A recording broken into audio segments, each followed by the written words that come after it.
Hi,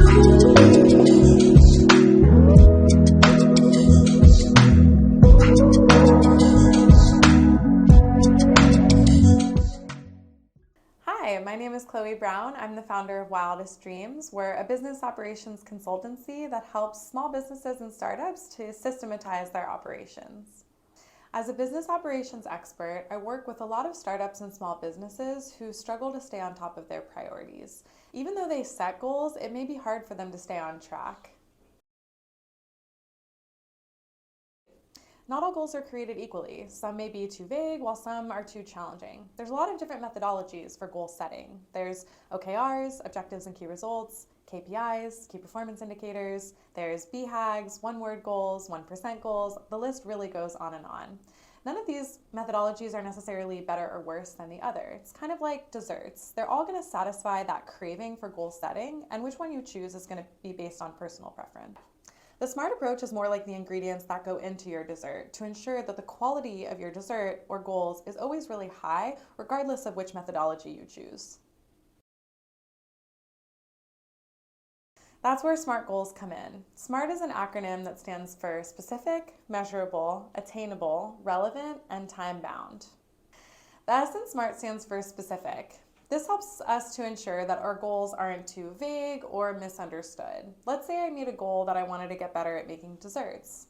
Well, I could get better at making chocolate chip cookies, which is a little bit more simple, but maybe my goal is really to get better at making something more complex, like French macaroons. Making my goal really specific is going to ensure that at the end of the goal period, I'm 100% sure that I hit my goal and I didn't spread myself too thin or get lost along the way.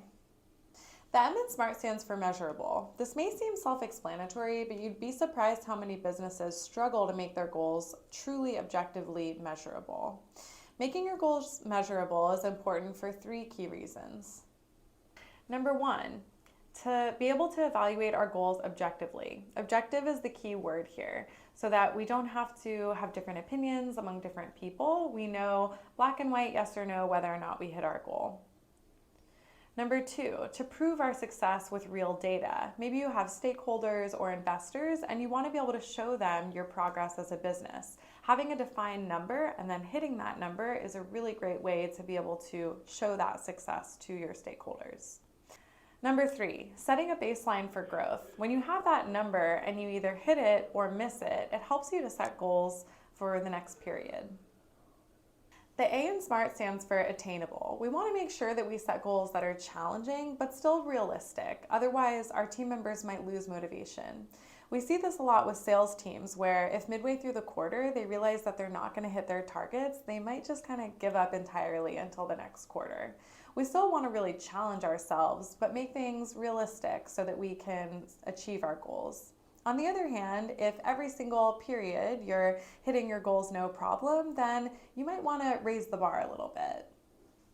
The R in SMART stands for relevant. We want to make sure that our goals align with our top priorities. This can get more complicated in larger organizations where we might have different departments with competing priorities. For example, if the goal of my bakery is to win awards and surpass quality standards, but then my COO makes a goal to cut OPEX by 20%, these goals compete with one another. So we want to make sure that the goals of every individual in an organization and in every department funnel up to the business's overarching goals that are set by the leadership team. The T in SMART stands for time bound. This one's pretty straightforward. We always want to make sure that our goals have a due date.